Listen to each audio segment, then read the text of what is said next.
This video is sponsored by Babbel. It's the summer of 2022. I'm in Montreal, lost, confused, very hungry. I don't know how to read anything, and I can't speak the language. Only after I made my way back home did I realize just how helpful Babbel's in-depth French course would have been.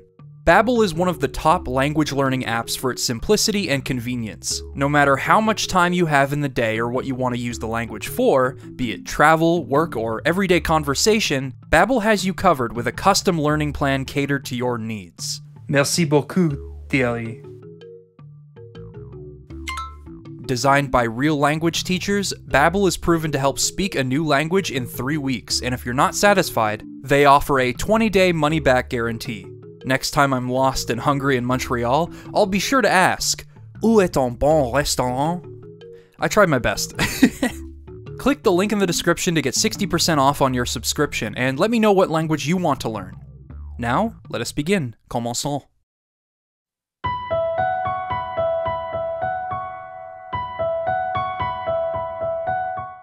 Space is lonely. When an astronaut is standing on the moon, looking back at the Earth, they are the furthest away from another human being someone could ever be. When Buzz Aldrin joined Neil Armstrong on the moon that day, he described the view of the Earth from the moon as magnificent desolation. That quote perfectly captures why I love stories of space, specifically ones that explore that loneliness he alluded to. The terrified crew on the Nostromo attempting to evade their uninvited guest, or Samus Aran exploring an unknown, hostile planet all by her lonesome. I love stories that have these relatable characters placed in completely alien situations, attempting to adapt and survive. It's interesting that I consider lonely settings like these so compelling because loneliness is such a suffocating thing. But what I love most is watching them overcome that loneliness somehow, and take something from what they endured. With this in mind, when I say Super Mario Galaxy is one of the most beautiful musings on loneliness I have ever experienced, to those that have played the game, it probably makes sense. But in 2007, at a time when the Wii was at the height of its popularity as a casual gaming platform, the game's emotional weight surprised everyone. Super Mario Galaxy is an absolutely brilliant journey through space and loneliness. It features creative, ingenious game design and brings pure joy to the exploration of space, which balances its profound moments of isolation and its unexpectedly moving story about loss, family, and the cycle of life. I firmly believe it to be a masterpiece and something everyone should play at some point in their life. I'm Liam Triforce, and in this video, I'll be exploring the genius of Super Mario Galaxy and why it resonated so deeply.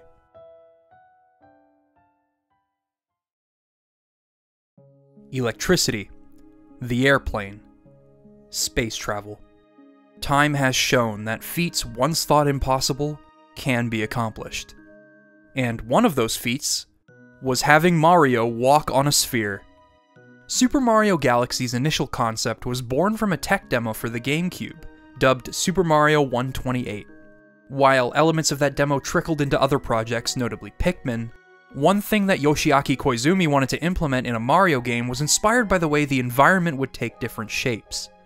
After directing the demo, he and Shigeru Miyamoto both thought about having a game where Mario would walk on spherical platforms. At first, Koizumi thought it would be impossible without time and immense technical expertise, but Miyamoto continued to push for the idea. Throughout the years, Miyamoto has been widely cited as cryptic, to put it one way. His musings and feedback were often puzzles and riddles that people would have to decipher. During the development of Star Fox, Argonaut Software were stationed at Nintendo's headquarters, and Miyamoto would often come into their office to smoke and talk about seemingly random things.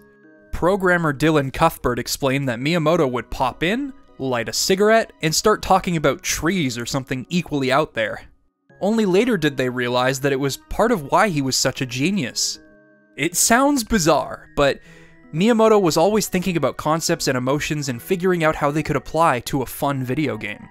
The original Legend of Zelda was inspired by exploration of nearby forests and caves when he was a boy in Sonobe, Kyoto, and the dungeons were inspired by feeling lost amid a maze of sliding doors in his childhood home.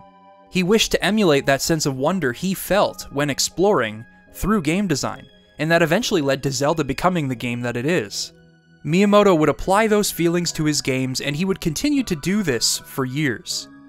As he took on producing and supervising roles for different projects, he began training his employees with that cryptic feedback. Koizumi, being a protege of Miyamoto, is able to pick up on what he's actually trying to say, and often acts as a Miyamoto translator of sorts. In an interview with Wired from 2007, Koizumi explained the process of gathering feedback from Miyamoto. Over time, as all of these broad ideas get a little more narrowly defined, the feedback becomes a little more subtle, until finally it gets to the point where Miyamoto will give us feedback, and the only person who has any idea what it means is me. And everyone else who is CC'd on these emails from Miyamoto have absolutely no idea what he is talking about. So I'll translate for everyone else. I think he's trying to say this. Having that sort of information gap is sort of like a puzzle or a riddle. It's like playing Brain Age. Miyamoto may not know himself what he's trying to say, or he may be intentionally vague just to spur thought, just to give people a chance to come up with their own ideas and not limit them to the types of solutions they might be able to find. And it's always been like that. He's always wanted to give far more abstract answers rather than clear answers. My role is to cut down that abstraction by giving a few examples of different solutions to problems they're currently discussing, then sending them over to Miyamoto to see what kinds of reactions they get. While Miyamoto's thoughts may only make sense to him and a select few during game development, his method of delivering feedback and teaching developers is meant to inspire abstract thought, applying meaning to those bizarre statements. Koizumi has taken this to heart, and though he is much clearer than Miyamoto in his messaging, he still aims to give hints rather than straightforward answers. It's why Nintendo's games have maintained a high level of creativity and imagination, and why Super Mario Galaxy in particular turned out so well. Eventually, Koizumi and his team decided on having Mario wander planetoid environments, setting the game in outer space, as well as throwing an ever-changing gravitational pull into the mix. These gameplay concepts being approved received a mixed response within the team. Some, like designer Koichi Hayashida and producer Takao Shimizu, dreaded the idea of implementing something as complex as jumping between each planet's gravitational pull, as well as finding it hard to wrap their heads around platforming in a setting like that. But others, like designer Futoshi Shirai, were more receptive to the new ideas. As the game reached the debugging stages, however, those that were once skeptical were swayed, with Shimizu stating that he felt like he was playing a game like nothing that had come before it. The pieces were gradually falling into place. The team bounced concepts off of one another, and on the technical side, it seemed like this grand idea for a Mario game was actually going to work. All that was left was to use its setting to the fullest. Something beyond what it lends to running and jumping. Space is boundless, vast yet lonely. A great setting for a story, but how could a setting like that fit a Mario game?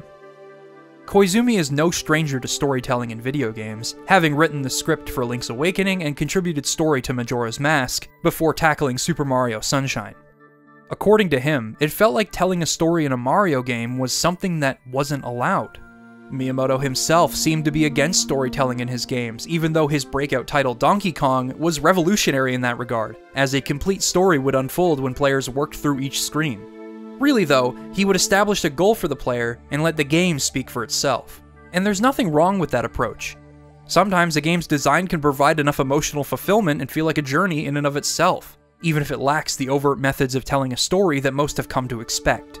It's a method of storytelling intrinsic to games, and something that should be celebrated. But different games call for different methods, and this game in particular needed a little something more than what Miyamoto normally employed. Koizumi felt that Rosalina, as well as her family of Lumas, needed a story. They needed a reason to have been out there in space beyond her expository monologue at the beginning of the game. As the game was close to completion, Miyamoto observed the added story elements and abundance of cutscenes, and jokingly noted that the game was feeling more like Zelda. Koizumi may have been a protege of Miyamoto, but he wouldn't always see eye to eye with him on game design philosophies.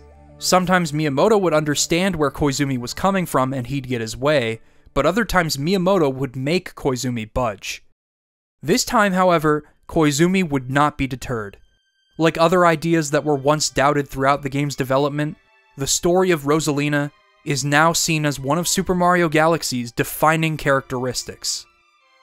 The game was released in November 2007 to outstanding critical acclaim, with the gameplay concepts, level design, soundtrack, atmosphere, story, and those once seemingly impossible gravity mechanics all being equally lauded. The game truly was like nothing that came before it, as the team made the impossible possible, both in game design and in the implementation of its storytelling. Super Mario Galaxy begins like most other Mario games, with a pleasant setup going awry thanks to Bowser's schemes. It's only when Kamek sends Mario into the far reaches of space that the game begins to establish itself as something more. When Mario awakens, he is greeted by a pale, star-shaped fellow. As the camera pulls back, we see that Mario is sitting on a lonely little planet surrounded by the vast nothingness of space. It is then followed by a game of hide-and-seek that accustoms players to the abstract angles and gravity-defying gameplay of the game as a whole, all accompanied by this reverberant melody that echoes the emptiness surrounding you, while also evoking a sense of simplicity and bliss. It isn't overly hopeful or solemn, it's somewhere in between, much like the planet Mario finds himself on. You are sitting on the edge, the gateway between your home and the rest of the universe. This same Luma that once wanted to play with you is entrusted to you by Rosalina, and the two of you combined are apparently capable of saving Princess Peach and traveling the starry skies. From there, the game thrusts you into the action, jumping from planet to planet and encountering the core essence of this game's platforming, all set to an epic orchestral piece meant to foreshadow the outstanding impact of the adventures to come. You ascend from that odd feeling of loneliness, being guided by your new friends, and ultimately saving a Grand Star from captivity. The Gateway Galaxy is a fitting name for this place, not just because it serves as your first step into Mario Galaxy's mechanics, but because it exists as this giant leap into the limitless possibilities of space. A comfortable little planet floating near your home becomes the gateway to something grand and exciting.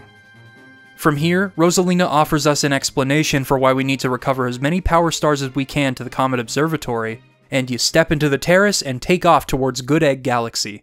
You soar toward that first planet, and as soon as you land, boom! Good Egg Galaxy's music hits you with this triumphant, euphoric opening, followed by a diversely heroic performance that gives several instruments the spotlight. The drums set the stage, the strings guide you in, a magical flute melody follows, and a harp, emblematic of the galactic setting, transitions between bars. Then it crescendos into a wonderfully resonant combination of every individual element that has an astounding emotional payoff every time I hear it. Surely enough, this piece complements the design and gameplay of Good Egg Galaxy perfectly. You start out on this two-sided planet that hosts some secrets of its own, and then launch over to this peanut-shaped planetoid with boulders rolling around, where you have to collect 5 star chips and rebuild the launch star. Then you're crossing over between miniature planetoids with vines, walking along panels and changing their color, stomping enemies, dodging hazards. All of this variety is but a small taste of the buffet of ideas you're about to experience. But let's reel things in for a second, and discuss the fundamentals of why this game is so fun to play. For starters, Mario's movement has been scaled back from the previous 3D games. You still have the triple jump, side flip, long jump, and back flip, but that's it. The only new move this time around is the spin, which was implemented for a few reasons. With the focus on gravity-based platforming across various planetoids, the spin was included to attack enemies when standing next to them, rather than trying to jump on them with an unfamiliar center of gravity. It also acts as a double jump if used in midair, kind of like the midair kick in Mario 64. You can use the spin out of pretty much any of Mario's moves, giving you a little bit of extra height and allowing you to reorient yourself. While Mario's scaled-back moveset might seem like a bummer in concept, it actually provides a more focused gameplay experience conducive to the linear level design and structure. Because these planets are so focused on curated experiences rather than open-ended exploration, Mario's limited move pool has very specific applications, and those individual moves can be combined to great effect. In the previous 3D Mario games, combining moves to reach stars in different ways was a choice that you could make. They offered unique, emergent solutions to certain stars, especially in Mario 64, and that's part of why the games were so fun to mess around in. In Galaxy, combining moves is not only required to reach certain areas, it can also be paramount to survival in more difficult stages like Melty Molten Galaxy. Combining Mario's various jumping techniques with a spin becomes an unconscious thing. It feels effortless, and it asks you to think on your toes. To me, it emulates the pace and structure of a 2D Mario game like Super Mario World, but with an expanded move pool to accommodate the shift in perspective, and an entirely new and unprecedented core theme driving its design.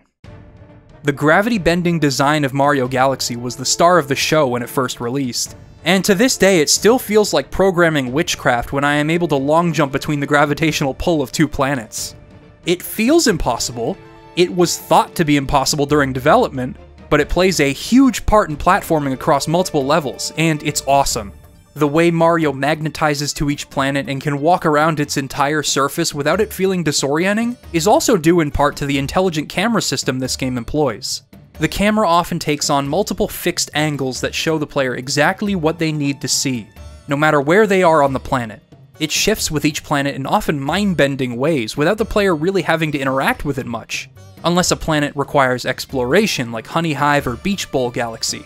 It's not perfect, especially in those exploration-heavy scenarios, but it solves a complicated, age-old problem in 3D platformers when applied to the levels of Mario Galaxy.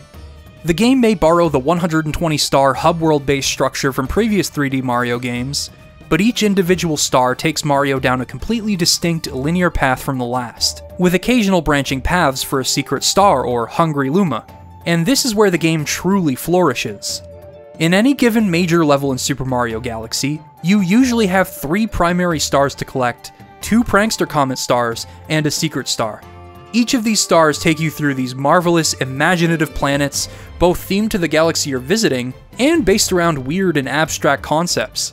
You've got this capsule-shaped platforming-heavy planetoid in Good Egg Galaxy, these twin planets that you can use a rainbow star to run along, the tricky traps and moving platforms in the delicious Sweet Sweet Galaxy, Freeze Flame's physics-defying ice ring planet that serves as a really fun tutorial for the ice skating mechanic, the perplexing, layered problem-solving in Dusty Dune Galaxy that uses both sides of its planets to great effect, this secret planet in Beach Bowl Galaxy which is difficult and memorable in its own right, and this awesome set of apple planets that has a caterpillar running through them, which you can walk on. You won't know where the heck the game is sending you next, or what kind of wacky ideas you'll encounter. Yet the game still manages to build on pretty much every concept introduced. Every single level feels like a brand new awesome idea, or a souped up revisitation of a previous one, and ideas often intersect with one another. Take for example the concept of pull stars. You point the Wii Remote at the screen to drag Mario over to one of them, and that's how it starts out. Then you have to collect star chips on this star-shaped planet, which spawn the pull stars required to reach the power star, but there's no direct path to the star. You have to pull Mario one way, then grab another star mid-pull to alter his trajectory. Momentum is a huge part of what makes the pull stars so fun to play with, and they are used in really cool ways across the game, like the race with the Boo in Ghostly Galaxy, which forces you to go fast and think quickly about which pull stars you use to navigate if you don't want to slow down. The Rainbow Star power-up I mentioned is built on as well. After using it in a few scenarios to clear out enemies comes my favorite use of the power-up in Sand Spiral Galaxy, which combines the moving platform concept from Sweet Sweet Galaxy with the Rainbow Star. Ideally, you'd want to run along this moving path and reach the star as fast as possible, smashing through mines in the process, but it's not as easy as it sounds, especially as the path gets thinner and your huge jumps become harder to land. But it's so satisfying to get right, and a great send-off for the power-up. The lead up to this, by the way, gives players a choice on which power-up they feel most comfortable using, Boo Mario or Bee Mario. Both allow for you to fly around, but Bee Mario has a limit in exchange for more speed and control. On top of that, there are more hazards for Boo Mario to avoid, but less land for Bee Mario to stand on to replenish the flight gauge. It's a cool way to incorporate player choice into 2 power-ups that are both equally fleshed out. Bee Mario's power of flight is used for climbing and exploration, while Boo Mario is used for puzzle solving and a really cool race in one of the secret galaxies. It's not just power-ups that are built on though. The concept of finding silver stars gives players a reprieve from the linear structure of certain levels, as you have to find all 5 of them scattered around a planet, or groups of planets, to spawn a star. Whether you're swimming in a circle around Sea Slide Galaxy, hopping between those proximity-based platforms in Space Junk Galaxy, or trying your best to navigate the shifting sand without getting squished in Dusty Dune Galaxy, these instances are all unique scenarios despite having a similar goal, with each level looking and operating nothing like the last. That's a huge reason this game is so much fun to play through. It has so much design cohesion despite bringing an astronomical amount of ideas to the table. Even Gold Leaf Galaxy, which mirrors the base geometry of Honey Hive Galaxy rather unceremoniously, features unquestionably unique objectives and ideas when going for power stars. The bosses also build on unconscious habits in their own unique ways. Both Dino Piranha and King Caliente teach you to time your spins, which is something that becomes crucial in Mario's movement as we discussed, but also in other boss fights. Ghostly Galaxy is home to a boss called Bouldergeist, who can only be damaged by spinning these boos around by the tongue. They never stop spinning once you've grabbed them, so you have to time the collision and line yourself up perfectly, all the while avoiding his fists and projectiles. All three of Bowser's fights are timing-based, with each of them introducing new attacks and raising the stakes. You line Bowser up with one of the weak points of the planet so that he takes damage from the lava inside, smack him in the tail as he runs around, and then spin into him after you send him flying across the planet on his shell.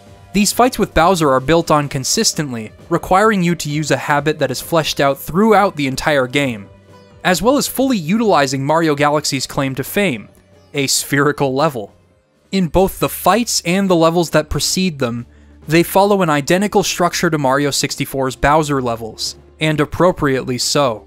They open with an onslaught of creative and challenging platforming concepts, playing into multiple mechanics across the game, demanding precise and inventive movement, and messing with gravity in some pretty stellar ways.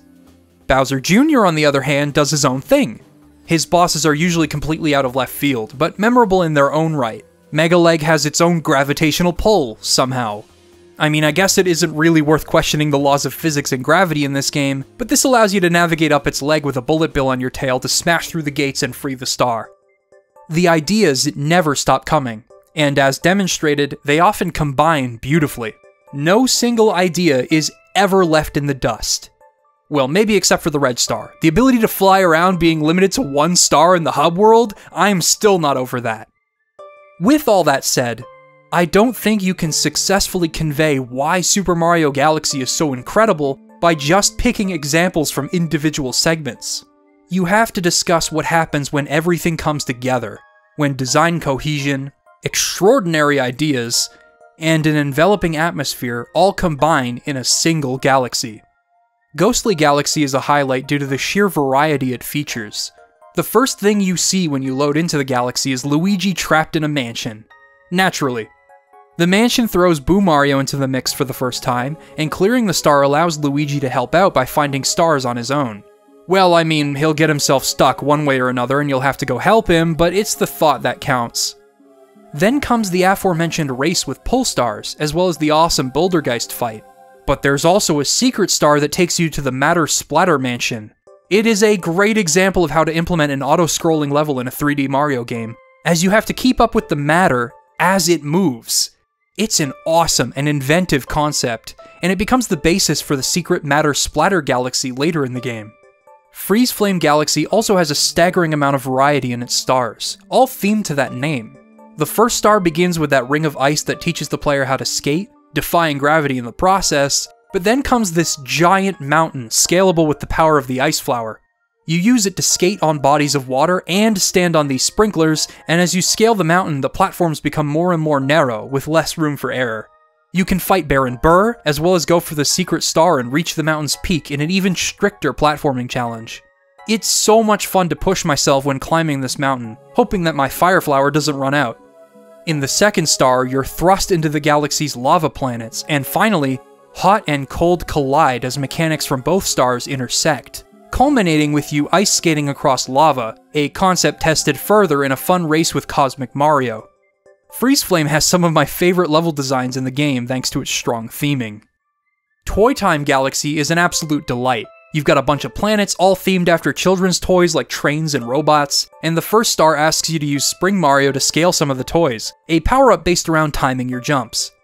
I always loved unscrewing the panels and parts on this toy robot to get the star. It's such a clever utilization of the galaxy's central theme. The galaxy plays with gravity in some stellar ways across many of its planets, especially in the secret star where you have to find all the switches. There's even a star that takes you through a bunch of sugary desserts, with their distinctive features lending themselves to platforming, like these popsicles or the lollipops. Again, all 3 stars in Toy Time feature completely different groups of planets and ideas. It truly feels like the ideas never stop coming. Deep Dark Galaxy, Melty Molten Galaxy, and Beach Bowl Galaxy all differentiate their main and secret stars, and the one-off galaxies you can unlock all feature either their own original ideas, or expanded versions of ideas seen in the main galaxies. It feels impossible for a game to have this much variety, coupled with such a strong focus on fleshing each of these ideas out throughout the game. But somehow, Galaxy manages to do it. And they continue to accomplish the impossible by designing levels that not only contain diverse ideas, but also attempt to evoke an emotional response from the player. Space Junk Galaxy opens with this sorrowful piano piece, meant to accompany the emptiness of this level's atmosphere, accentuated by the ethereal space synths it features. The poignant thing about Space Junk Galaxy is that it isn't really made up of any planets. You're platforming around a bunch of junk and meteorites that have collected in space, to the point where you have to use pull stars to even navigate through it all. That beautiful emptiness of space has essentially been polluted by all of the junk that humanity has cast into it through excessive space travel. Or at least that's what I could surmise from the atmosphere of this level. I mean, even Olimar's ship is out here. As such, this level features platforms meant to resemble those themes, eventually culminating in that silver star hunt where the platforms come together as you approach them. A thrilling concept made even more challenging when on a timer or looking for purple coins. Battle Rock Galaxy's first star features another take on that auto-scrolling philosophy, and a great one at that. The only terrain you have to traverse are these moving platforms that you can walk around fully, but this also means you are forced into a limited space as it moves, and you have to dodge a multitude of hazards with Mario's moves as they come. The other stars are completely different from one another, but still play into that central theme of storming into a battle station. You've got the innards of the station with split gravitational pulls, breaking into the battle rock with bombs and cannons, taking down the Topman tribe with limited space, and even a secret star that tests your skills on how well you can throw bombs. And when I say tests you, I mean it really freaking tests you. All of this is accompanied by an epic orchestral piece pushing the player forward into the Battle Rock. Dreadnought Galaxy actually combines multiple concepts seen in Battle Rock Galaxy into this star right here, with very little room to move, countless hazards, and gravity switching all coming together to make breaking into this battleship a heck of a challenge. This is on top of all of its other ideas. This game rocks, man. Get it? Yeah, I'm leaving that in. Buoy Base Galaxy is another great example of that feeling you get from storming an enemy base, relying extensively on verticality in its design, tricky platforming, and puzzle solving to break through. After climbing all the way up from the waters below, you'll find yourself on a planetoid in the sky that once unscrewed becomes a Pokeball, with one half being made of water. I don't know how they come up with this stuff, man. Scaling this thing is fantastic, not just because of the ways in which you can apply Mario's moveset and how tight the platforming scenarios can feel, but also the triumphant orchestral score in the background that climbs with you as you ascend to the top of the tower. Such beautiful accompaniment for a level that only features a couple of stars, but the music, combined with the level design, make this level one of the game's most memorable, and a prime example of that emotional edge Galaxy has over previous Mario games. Like Battle Rock and Space Junk before it, the level evokes an emotional response through its design and atmosphere, rather than overt storytelling methods. All of these levels elevate Super Mario Galaxy from simply being a great Mario game to something more. Along that line of discussion, there's one more Galaxy I wanted to mention, but I've decided to save it for when the time is right. With all of its recurring ideas getting fleshed out over the course of the game, and a seamless and bafflingly smooth progression in difficulty because of that, this game feels impossibly good. But it does have its problems. Hear me out. According to Koizumi, many of Super Mario Galaxy's ideas were conceived before he had even heard of the Wii, and when he did, the team both rethought existing concepts and implemented new ones. For starters, Mario's spin move went from being activated by spinning the control stick to shaking the Wii Remote. Honestly, this felt surprisingly natural considering other key actions were already comfortably allocated to buttons, and I also really enjoyed the game's pointer functionality as well. I had a lot of fun trying to push Mario around in a bubble, applying force on all sides to navigate mazes. I also enjoyed the pull star challenges, as well as the general act of collecting as many star bits as I could by pointing at the screen. Other motion-controlled elements of this game were less enjoyable, particularly when the game solely relied on them for certain power stars, like surfing on a manta ray and those rolling ball levels. Both of these ideas just felt unnecessary to me, and they become the basis for 2 of the 3 trials when all 3 green stars are collected. Steering with the Wii Remote, as you could imagine, is not as reliable as an analog stick, especially when the bouncy water physics come into play. I usually slow the heck down on turns by letting go of the A button just to make sure I don't die. The rolling ball levels at least give you the time and room necessary to take wide turns due to its control scheme, but jumping is absolutely horrifying. It's hard to make sharp movements, and I still regard the rolling ball trial galaxy as the worst in the entire game. Though, maybe I'm just a glutton for punishment, but I do still look forward to suffering in these levels. They're not bad ideas, and they're just as far removed from Mario's core platforming as the pointer-based ideas are. I just think they go overboard in their unnecessary reliance on motion controls. Moreover, I think another problem that only became apparent in hindsight is the game's pacing, at least if you're collecting all 120 stars. Though the 3 stars in each major galaxy are usually quite varied, it can be tiring to experience the same theming for so long, especially as you throw secret stars and comets into the mix, bringing that 3-star total up to 6. Secret stars usually have you retreading the same ground to look for power stars down alternate paths, which work well in sandbox-esque level design, but not so much in a level with a linear progression scheme, like the majority of this game's levels. Usually you'll have to feed a hungry Luma after collecting a bunch of star bits, but at the very least, this unlocks new planets to explore. Secret stars can be hit or miss to me depending on how good the levels are. Now, what about comets? While purple comets are unlocked after beating the game for the first time, the rest appear randomly as you collect power stars. Some of these I like quite a bit. Cosmic comets were fun little races through existing portions of levels, forcing you to think on your feet, especially in that part of Freeze Flame Galaxy where you have to ice skate. Fast foe comets are rare, but I love what they bring to the table as well, especially with the Secret Star in Beach Bowl Galaxy. There's very little room for error, so you have to either move really fast or come up with some huge shortcuts to get around the enemies here. Daredevil comets shed light on something that I really love about Galaxy: its health bar. See, Galaxy was the first 3D Mario game to cut its health bar down from 8 hits to just 3. It may not seem like much, but it increases the game's difficulty by a welcome amount. You can, of course, increase your health to 6 for a little bit with a power-up if you're about to face a boss, but being able to take only 3 hits makes the game a lot more challenging.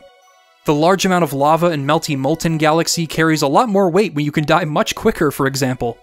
Daredevil comets make you value your health even more, as you can't take a single hit when fighting bosses in them. This is what makes the Bouldergeist Daredevil run so difficult. With so much going on in this fight, you need to be super careful and precise with your movement and memorize every single attack. The Melty Molten Daredevil run is even harder because you have to somehow avoid taking a single hit throughout the entire duration of the level, in a level swarming with hazards. Comets might seem like an elegant way to implement filler content in a game that is constantly trying to come up with new ideas, but I don't always think they hit the mark. Certain Daredevil comets aren't enough of a challenge to warrant revisits to certain bosses, and Speedy comets ask you to perform speedruns through the same levels with little to no changes. Just do it faster. Honestly, I never had a problem completing these, and they just felt like repetitive and stale regurgitations of already completed levels. And while I don't dislike all of the purple comets, I think the ones where you have to scour the open-ended levels for all 100 of them are some of the most annoying stars in the entire game. I may enjoy the 100 coin missions in previous 3D Mario games, but that's because there are usually multiple extra coins in the level, and those games are way more open-ended and sandbox-like. The purple coin missions I like play into what this game does best. They put you in a specific area that was particularly memorable, and give you a certain amount of purple coins to collect within a time limit. In levels like Space Junk, Battle Rock, and Toy Time, they're great. They're challenging tests of your abilities, and sometimes they're even nice enough to include extra coins in case you miss a few. In galaxies like Honey Hive or Freeze Flame, there are no extras, forcing you to comb every inch of the level. And while you could argue that these levels are more open-ended than something like Good Egg Galaxy or Dusty Dune Galaxy, that didn't stop them from doing the same thing with those levels anyway, implementing these missions in levels that really don't mesh well with that kind of gameplay. With that said, it makes sense to include these as a post-game bonus, as implementing them with the rest of the comets would really break the pace of the game. I just think the game would have been much better off without them. In a game full of brilliant ideas, it makes sense that they would have to compromise somewhere, and not all of the comets necessarily feel like filler. I'd argue that some of them add a lot to the game, honestly. And hey, if you collect the rest of the 120 stars and then fight Bowser again, you unlock Luigi as a playable character. Okay, first of all, seeing this fade in out of the darkness is hilarious. I'm pretty sure this is what you see when you die. Second, going from this emotional ending to Luigi shouting "Super Luigi Galaxy" is just great. Finally, this is a pretty awesome reward. If you ever feel like revisiting the game, it's cool to have Luigi playable.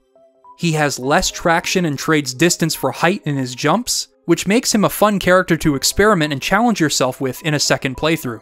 And if you collect 120 stars with him as well, you'll unlock a nice finale in the same place where the game began. With those problems in mind though, especially the pacing and filler content, you'd have to wonder how a sequel to this game would turn out. Now at the time, that was unprecedented. Nintendo had never released a direct sequel to a 3D Mario game on the same console before. That's why Super Mario Galaxy 2 was a huge surprise. Not just the announcement, but also the staggering level of praise it received as a sequel to one of the greatest games of all time. First of all, the pacing has been completely overhauled. Each galaxy either has 1 or 2 main stars to collect, and then you're moving on to the next galaxy. This means that the onslaught of ideas you face in the original game has been accelerated, and they all feel exciting and fresh. Yoshi, for example, brings new potential to fighting enemies and platforming by himself, but combined with one of his new power-ups, you have Blimp Yoshi, the exhilarating rushes of high-speed platforming with Dash Yoshi, and the imaginative levels that come about as a result of Bulb Yoshi. The Bulb levels take the basic concept of Matter Splatter Galaxy and give the player agency over which parts of the level appear, as long as they make it to another fruit before time runs out. It's a wonderful mechanic. On the whole, Yoshi feels like an extension of Mario himself, just as he was in Super Mario World. Mario himself also has a few new power-ups. You can pick up a drill to solve puzzles and fight bosses, and Rock Mario turns you into a high-speed boulder that won't stop moving for a while, so you'll have to use the walls around you to your advantage and time your jumps perfectly. Cloud Mario might be one of the greatest power-ups in a platformer. Not only do you jump much further as a result of being practically weightless, but you can also create 3 clouds in midair to stand on wherever you like, and you can replenish those clouds by collecting another cloud flower. No matter how you decide to use it, it's a godsend, and undoubtedly my favorite new feature in this game. Each galaxy is once again distinct, as you'd imagine. The game begins with this grand-sounding orchestral piece as you explore Sky Station, and then immediately cranks up the fun with Yoshi Star Galaxy. You have a constant stream of new ideas, as well as welcome revisitations of old ones. You've got Flip Swap Galaxy's spin and timing-based platforming, Spin Dig's problem-solving, Fluffy Bluff's wonderful introduction of Cloud Mario, Hightail Falls' high-speed platforming, Puzzle Plank's planetoid puzzles creating a picture, Tall Trunk's massive slide, Beat Block asking you to do your jumping in sync with the beat, Haunty Halls' moving, disappearing platforms, Supermassive Galaxy's callback to Mario 3 and its giant enemies and block planetoids, Sweet Mystery's incredible use of the Bulb Fruit, Starshine's loving, exploration-based tribute to Mario Sunshine, Chompworks' incredible puzzles, Space Storm, Slip Sand, Shiverburn, as well as all of the boss levels, especially Bowser's Galaxy Reactor. This game is so much fun. And it has this jaw-dropping amount of variety as you go through it, even compared to the first game. And keep in mind, the game is moving much faster as you experience all of these cool ideas. There's only so much I can say about this without sounding like a broken record, but I genuinely think right up until the final boss, this could very well be one of the best platformers ever made. It just amplifies that sense of variety and originality the original game had, while also trimming the fat in the process. Comets also function a bit differently in this game. You need to find each level's comet medal for a comet to appear, which adds a layer of exploration to a decidedly linear game that I'm okay with. While there still are a plethora of speedy comets that don't really add anything to the game, they do change up the level designs a little bit, and there are a few speedruns that are genuinely challenging because you start with just 20 seconds on the timer, and you have to collect stopwatches to keep the time above 0. These are way more enjoyable than the basic runs, and actually bring something new to the table, especially with the Bowser levels. Daredevil comets are still a huge challenge, and purple comets zero in on that focused coin collecting from the original game.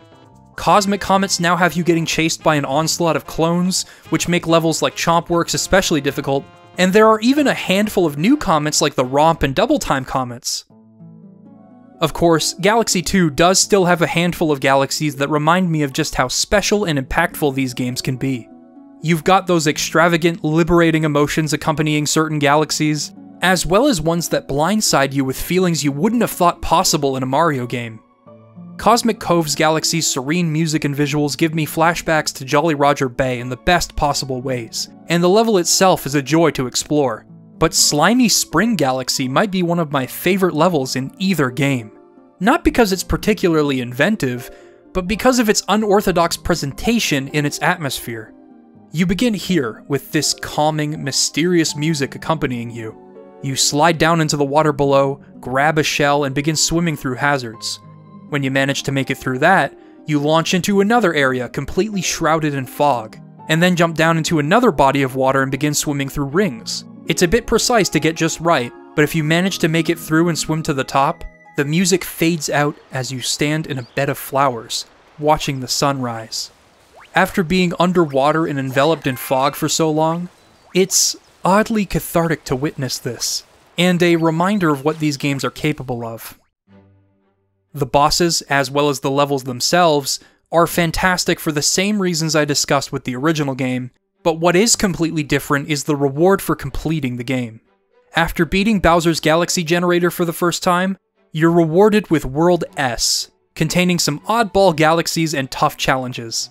Some are actually modified revisits to galaxies from the original game, as well as a level from Mario Sunshine if you can believe it, and a boss rush of bosses from Galaxy 1, while others present you with some of the toughest challenges in the game, like Flip Out Galaxy and... yeah, okay, the rolling ball levels are back, but at least the levels make sense for the controls and don't require anything too precise. Basically, World S is meant to cap off an excellent and much more challenging game, as you collect the rest of the 120 stars.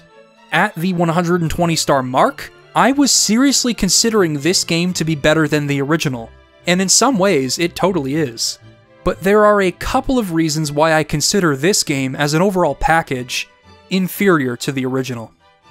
The first reason makes itself apparent when you defeat Bowser a second time after collecting all 120 stars. Yeah, some of you already know what I'm about to say.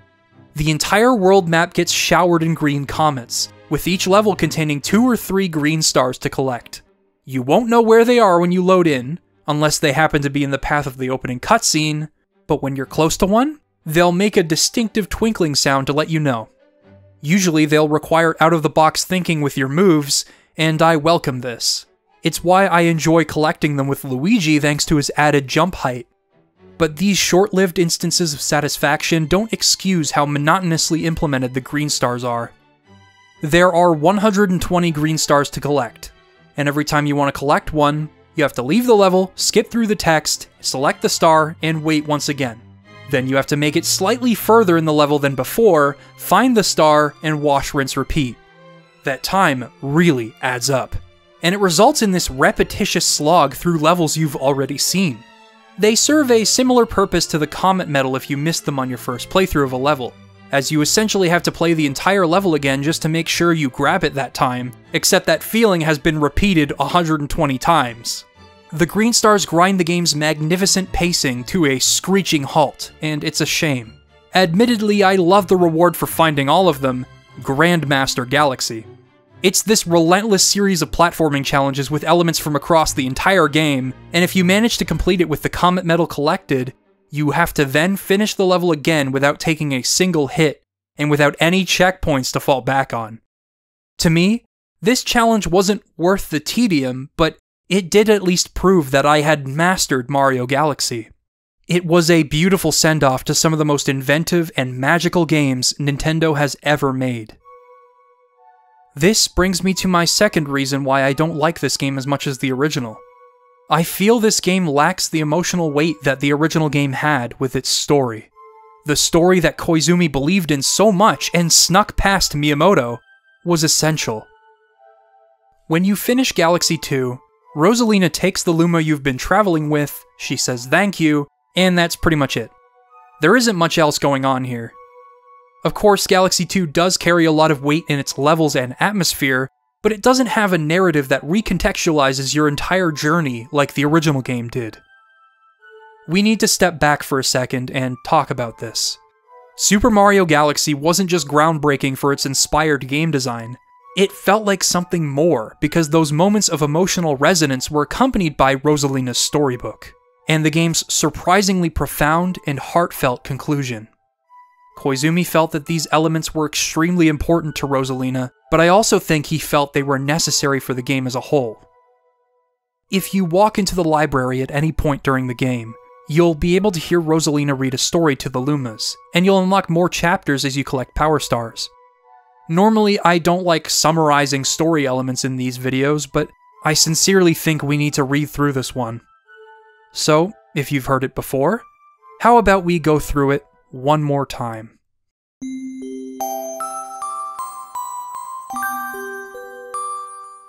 The story begins with a girl finding a lost Luma in a rusty spaceship.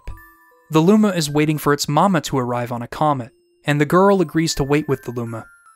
Eventually, she grows tired of waiting, and they take it upon themselves to search for the Luma's mother. While they don't end up finding her, they do form a close bond and share some star bits, which apparently taste like honey. One night, the girl has a dream about her own mother, who appears to be leaving. Her mother tells her that she'll always be there, watching over her. But when the girl wakes from her dream, she cries in lieu of never being able to see her mother again. Despite this, she can't bear to see the Luma crying too. The girl builds a massive house for her and the Luma to live, much too big for just the two of them, but soon after, a group of Lumas make their way over to her and call her Mama. Amused, she decides to take them all in without hesitation. After seeing her 100th comet, she begins wondering if her home planet is still as blue as it once was. She peers through her father's telescope and remarks that, though it feels so far away, it still feels close. She spots a terrace with a familiar tree and a bed of flowers. She had memories of spending time with her family there, but when she recalls the time she spent with her mother, she bursts into tears, longing to see her mother once more. She knows in her heart that her mother's not out there because she's sleeping under the tree on that hill. The Luma attempts to cheer her up by transforming into a comet that could carry everyone across the stars. The Lumas tell her that their destiny is to become many different things, and that it's a part of who they are to do that someday. The Lumas all rally together to bring the girl's tears to an end, and from that day forward she assumes the role her mother once had by taking care of the Lumas, and when they're ready to leave the nest, she'll see them off with a smile. As the game ends and Bowser's plans fall apart, one of the galaxy's planets collapses into a black hole, pulling in everything in its vicinity. To stop this, the Luma you've traveled the entire game with jumps into the black hole, along with every other Luma nearby. The black hole turns into a singularity, creating a new universe. Rosalina talks about the cycle of life for stars. When they die, they turn to stardust, and that dust comes to form new stars. Even though the cycle never repeats itself in the same way, all new life carries the essence of those stars. Though Rosalina's mother may be gone, and Rosalina may have been on her own, the time she spent with her, as well as the effect her mother had, both live on as she navigates her own life and creates her own family. Eventually, the cycle of life continues, as she finds herself in that same position her mother was once in, carrying the essence of that person she loved. Though you may be far away from the place you called home, you can always make your own home and your own family through the people closest to you. To me, Super Mario Galaxy is a story about how we can overcome that loneliness as we leave the nest, and it is immensely reassuring to hear that no matter what happens, and if we ever feel isolated, we will eventually find our place in the world. This story recontextualizes so many key moments throughout the game. The Gateway Galaxy may seem like nothing more than a cool atmospheric introduction to the essence of Super Mario Galaxy, but it soon reveals itself to be one of the game's strongest symbols. That feeling of being in the middle of nowhere is quickly overcome by intrigue and fun. Things just keep getting more enjoyable until you finally reach the apex of that joy with Gusty Garden Galaxy. This level embodies the spirit of the game perfectly. Once again, its missions and major planets feel completely different from one another. But moreover, that liberating feeling of whisking yourself away on the wind and exploring the grassy, oddly shaped planets, accompanied by the bright blue skies ahead and the whimsical, forever iconic orchestra backing everything up, this level is just so unrelentingly happy. Super Mario Galaxy is capable of evoking many emotions, but in spite of the diverse sights and sounds of space and that suffocating loneliness I've described, Gusty Garden is one of the most inviting and beautiful levels I think a game set in space could ever have. It is representative of the balance this game strikes in its fantastic levels, a manifestation of overcoming that loneliness. From here, it's just you and the beauty of the planets beyond.